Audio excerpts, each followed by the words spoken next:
New York City's friends, Nets compatriots. Lots of sadness to discuss. Lots of sadness.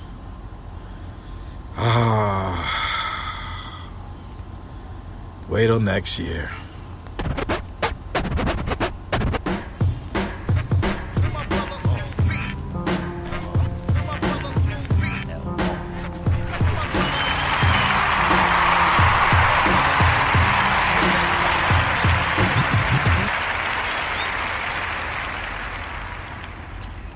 New York City's, it's been a rough 24 hours. I had a wonderful Father's Day. Family did their thing, you know. Got to see, my dad, mom. Just a nice Brooklyn Father's Day. But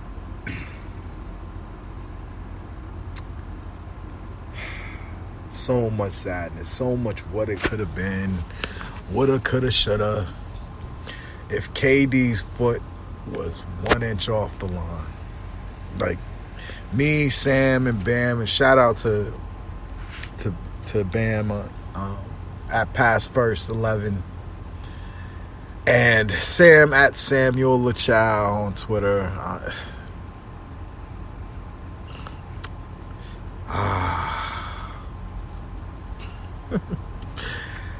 I could, even when I chuckle about it, it hurts my ribs. So many times in New York City history, some great player, some player better than the players that we have on our team would just come into our city and crush our dreams. Basically, having your heart ripped out year after year by Michael Jordan, Hakeem Olajuwon, fucking Reggie Miller. The San Antonio Spurs with Tim Duncan. The Kobe Lakers. All have taken their turns in points of their careers of showing up in our beautiful city and ripping our collective hearts out. But this year we had the heart ripper outer guy. And in our text messages, of course, me, Bam, and Sam, we're going to wrap this up and do a much more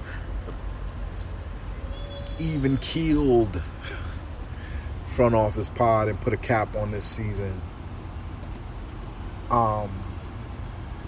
Even as we talk through it and go through all of our different phases of despair and depression, I'm not doing too well, guys. I deactivated my Twitter.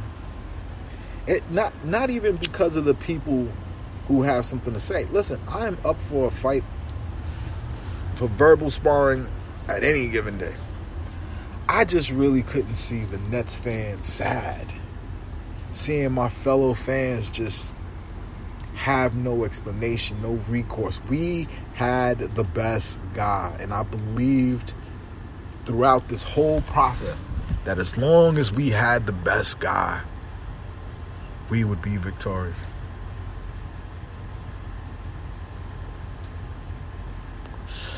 Oh, Lord. Kevin Durant didn't deserve this. Kevin Durant was everything. He was better than anything I ever saw at Golden State. He was better in this series than anything I ever saw in OKC, Golden State. This is a player at the height of his powers. I don't even know if we get that Kevin Durant next year. I hope, just for my basketball edification, I hope I get to watch that a few times in my life. I hope I get to immerse myself into that level of basketball and that level of greatness on our team. Doesn't mean we'll win a championship, because what we're seeing right now is we're seeing one era give way to another. The LeBron, the Kevin Durant, the Chris Paul, we're that group of guys is giving way to an era of basketball players that are the Trae Youngs, that are the Devin Bookers, that are the John Morants. Okay? Zion and his boys, and John Morant too, like they're coming a little bit later. They might be a year or two behind. But the era is changing hands. The clock is on for the Hardens, the Durants, and the Kyries. And they know the clock is ticking for them. Why do you think Harden is out there with one leg trying to figure it out?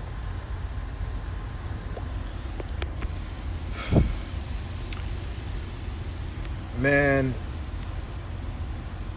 I just want to say, because my partners in this podcast endeavor, we will, like I said, we will be doing a pod. We've been having a hard time. Just like we were supposed to do a pod right after the game. I couldn't do it.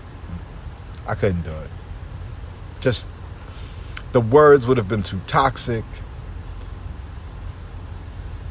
Even right now, I struggle to say. Let me try again. I can't say the man's name. I can't say it.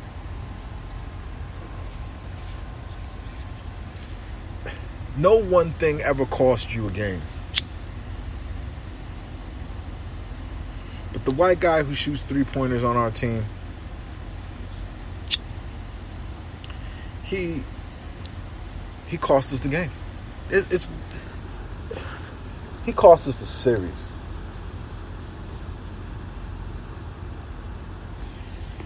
If Joe Harris is an adequate 3-point shooter in Game 3, we win it. You understand, man? If he's just okay last night, we're going on to winning the championship. Joe Harris, like the mistake that all the new Nets fans and all the new observers make is that they think Joe Harris has only sucked in this playoffs. Joe Harris has continually sucked in playoffs and sucked in big moments too. It's the thing that, like, the real hardcore Nets fans, and it's weird, we have a weird history. Like, we're new in Brooklyn. Next year will be our 10th year, so 10 years is not a long time to be the fan of anything or to be, kind of focusing or following anything in depth, right? But you kind of have to be one of those to know this about Joe Harris. You kind of have to be watching for a while, because on paper it looks great. NBA All-Star 3-point champion, 2-time 3-point field goal percentage champion. That man can shoot. And I used to say Joe plays winning basketball. But mentally, Joe couldn't do it. Right? And maybe you could say, hey, if we got a couple more stops here and there, maybe, play better D on middle. No. All that stuff is, you can't really measure it.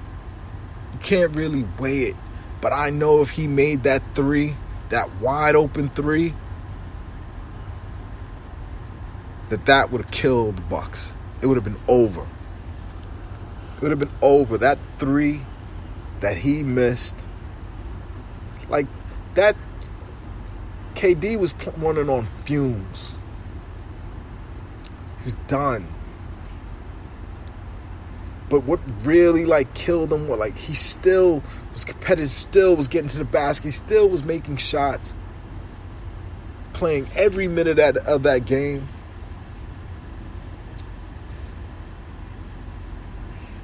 And it was like when he saw Joe Harris not make that shot, it took everything out of him. It was like, I don't have any more. If Joe Harris hits that shot, they're fouling the rest of the game. They're,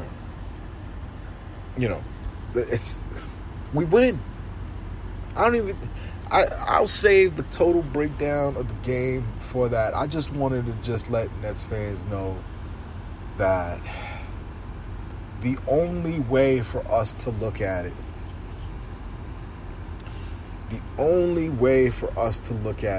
is that we have Kevin Durant, James Harden, and Kyrie Irving next year. Now, I don't know what that means. I don't know what age and attrition does this to this team.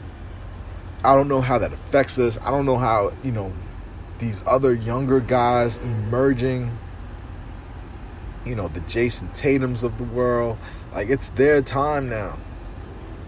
I don't know how long it's Harden time and KD time. And, you would think Kyrie, but Kyrie is just so brittle. And the injury that Kyrie had, he was legit injury. It's not like just, don't get me wrong, but Kyrie gets hurt. James Harden spent a lot of his younger years overweight. He's overweight right now for a basketball player. For a dad like me, like,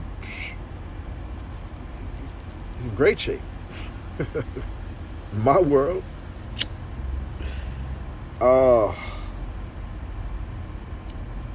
It doesn't matter how many joints I light. This still fucking hurts.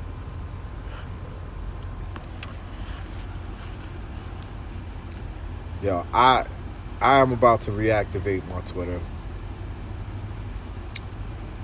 But I still need more time. I want to let Nets fans know it's okay to hurt. Be hurt. Be hurt because you're not just mad it's another, first round exit or second round exit.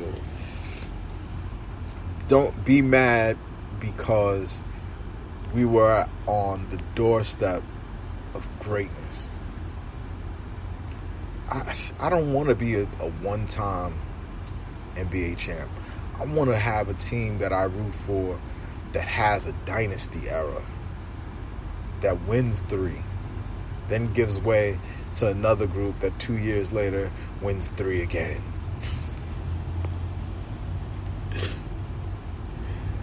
And, to be fair, the Nets haven't done any of the things to deserve that.